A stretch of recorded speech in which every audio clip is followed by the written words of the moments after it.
So Europe is currently coping and seething over what Trump has been doing to them. And in a way, I can understand why they're upset about things. But the cope is very real, as this article from The Economist will tell us. Now, basically, I view The Economist as is an essentially communist rag. They publish a lot of communist apologia for some reason. And they have arrived at this satirical article. The thing about Europe, it's the actual land of the free now. Now, the satire is not meant to say this is a ridiculous perspective. The satire is meant to say this is what we truly believe, and in fact, you should be taking notes, America. Europe's very real problems don't look so bad by comparison. Oh, do they not? Very interesting. And so they frame this as an American talking to Europeans. The thing about Europe, the sneerers say, is that it's overregulated. Yes, that is totally true. That is 100% totally true. And in fact, Ursula von der Leyen a couple of months ago actually came out and did an announcement to the European Union to explain how they're going to start reducing the amount of regulation to allow European businesses to be founded and to grow. Because they essentially just came out and admitted, yes, no, we, the administrative state, are the burden. It is the burden that is holding down Europe. And we need to get our knee off of the neck of the business side of Europe in order to be able to grow. And that's true. That's totally true. And so sarcastically saying, well, Europe's overregulated, say the sneerers, 100%. 100% true. I mean, just to be clear as well, I'm an Englishman. I supported Brexit. I don't consider myself to be a European in the sense that someone from Europe would think of themselves. But from the American perspective, we all look like Europeans. I understand this. But the British are not Europeans in the sort of traditional sense, I would say. But anyway, the point being, this is said in jest, but it's completely true. Europe is absolutely overregulated. And it's also massively overtaxed as well to go with these regulations. But anyway, the next thing is that Europe is too indecisive, too slow to act. Every crisis requires multiple summits of the European Union's national leaders, often quibbling late into the night. Yes, this is a part of the over-regulatory bureaucracy that, again, squats on top of Europe like a vampiric octopus with its tentacles in everything, sucking the life out of Europe. Europe can't do anything quickly because of the immense amount of overregulation and administration that everything requires. Yes, this is true. This is completely true. Why you would say this as some kind of defense of Europe sarcastically is very peculiar, frankly. But then they go, the thing about Europe is it freeloads on defense, not spending enough on its armed forces to single-handedly fend off threats. Another truth, right? Another incontrovertible truth that really put the shivers up the spines of the Europeans when J.D. Vance basically came over and told them this to their faces. And another thing that J.D. Vance came over and told them to their faces is that Europe lacks an absolutist attachment to free speech. See how judges in Romania and France derailed the careers of hard-right politicians who have convinced themselves that there was their ideology rather than their law-breaking that got them in trouble. That's very, very interesting because people seem to think that the reason that these people were targeted is because of their ideology. For example, the trouble that Le Pen got into, which is funding a person in one office when they should have funded it another. I mean, it's the kind of petty bureaucratic mix-up that only someone who is so deeply invested in the integrity of a bureaucracy would complain about. But not only that, I don't believe for a second that thousands of other European politicians don't also do the same thing, and yet they're not coming down on them hard, are they? No, it's because Le Pen is leading the polls. With Romania, the fact that they can just cancel an election entirely does seem to raise concerns that free speech is a bit of an issue in Europe. And the thing is, we know that you don't like free speech. Like, nowhere in Europe has free speech, right? I mean this, nowhere. Everywhere in Europe has regulated speech because, of course, it is the bureaucratic continent. It has administered speech. You may say things up until a certain point where the government says you are not allowed to speak any further. And these limits don't even, in many ways, aren't even very far away from what otherwise would be considered centrist and reasonable positions. Negative characterizations of groups are totally prohibited in Europe. And it's kind of crazy how so many thousands of people all across the continent end up going to jail for posting political opinions online. Things that in America would seem ridiculous. I mean, there are so many stories of like Germans getting their doors kicked in because they posted something on Facebook. I mean, that happens here too, obviously. And it's everywhere. Europe does not have free speech. It is that simple. There are thousands of speech criminals in European jails right now. So to be like, well, I mean, these politicians were just breaking the laws. Okay, well, I'm sure lots of other politicians are, but for some reason we never hear about them, do we? It's very, very clear that there is a fear that there is something coming in Europe, a right-wing populist revolution that is going to completely upend the apple cart and destroy the left liberal hegemonic consensus that the bureaucrats like to operate under. This is not freedom. This therefore becomes a kind of administrative tyranny, and for some reason the state, in all the European states, seems to think that it's their job to police the thoughts of their own citizens. And this is the position we're in. Yeah, no, Europe doesn't even have an absolutist attachment to free speech. It doesn't have any attachment to free speech. You may say what it is permissible for you to say. And in drawing such narrow boundaries, the administrative universalist project of the European Union, their commitment to this ideal liberal end of history state, will maintain itself. And if that detaches from reality and becomes more and more difficult to maintain in the face of, I don't know, rampant gangs of illegal immigrants or whatever it is, well, then we will just crack down all the harder, won't we? That's the European way to deal with these things.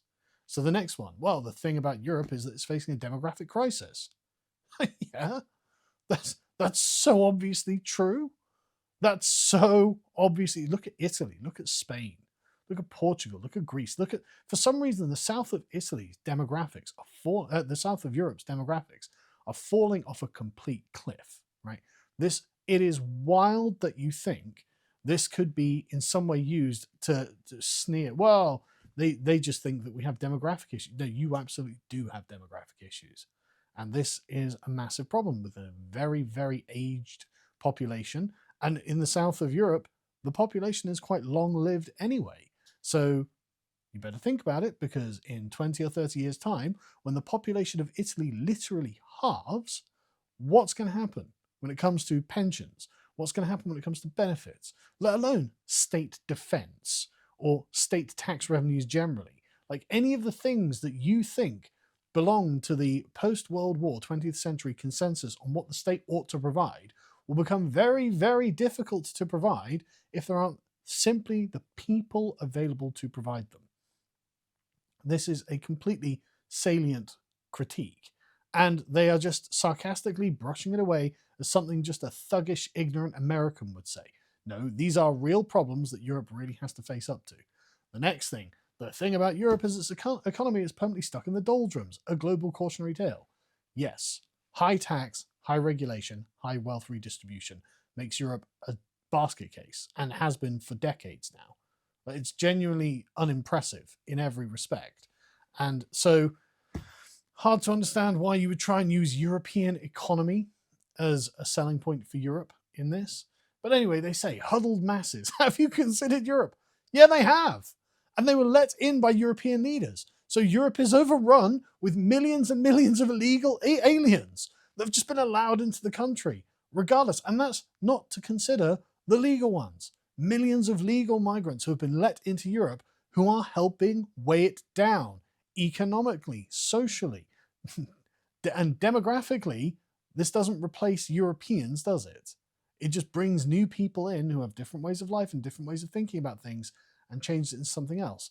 So anyway, they say the thing about Europe, it is naive. It is naive. The only global trading bloc attached to moral norms.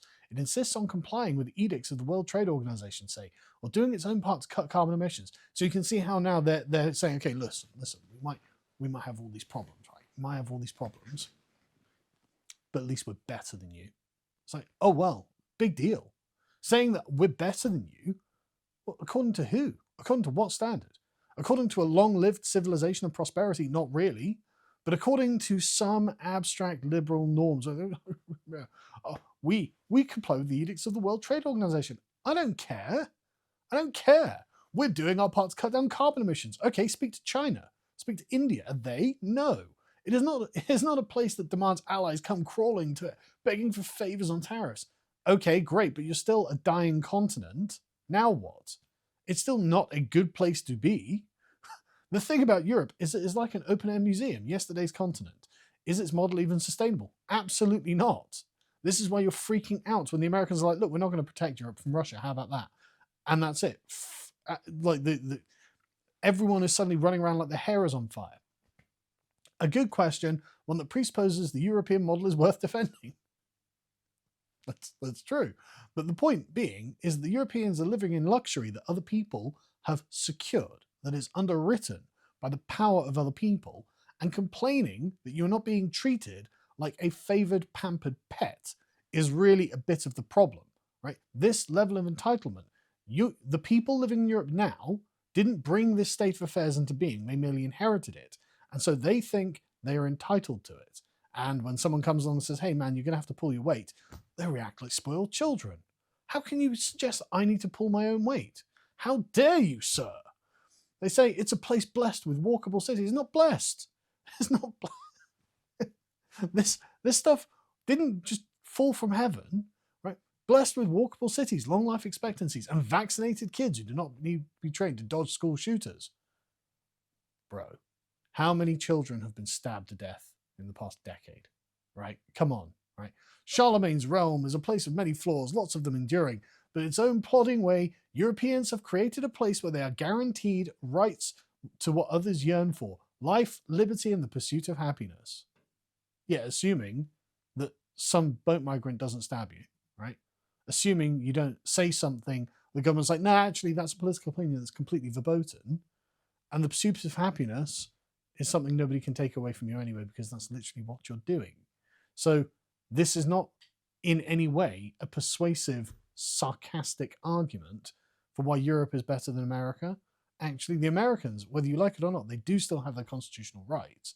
And that means they do still have many more securities than the average European. And the thing is, we know this by revealed preference. So how many Europeans migrate to the United States? Well, the answer is 4.7 million, roughly. Currently, European immigrants in the United States are 4.7 million. And you would think, okay, well, but if Europe is truly the land of the free, surely millions of Americans are moving to Europe. And the answer is no, not absolutely not. As far as we can tell, the Americans don't keep great statistics on this, but something like 1.16 million Americans live in Europe. Why is it that 4 times more Europeans choose to live in America than Americans in Europe? Well, it's because this massive cope session that Europe's truly the land of free. No, it's not, and it never has been. Right? It's always been a land of I don't want to say authoritarian. It's not quite the right phrase. It's always been a land of overbearing government. Right? It's always been like this. And the only place where in Europe, in the European continent, that for a brief period of time wasn't a land of overbearing government was England and Switzerland. Switzerland, not a member of the European Union, incidentally, not bound by its regulations, not bound by its laws. Switzerland and England, both places that are not part of the EU. And England has long since given up any concerns for things like freedom or liberty or prosperity. So no, this is an absolute joke. An absolute joke and a total cope. And I realize that, again, this is meant to be a satirical article, but they do have the point of satire is to make a political point about something, and the point they're trying to make is simply not true.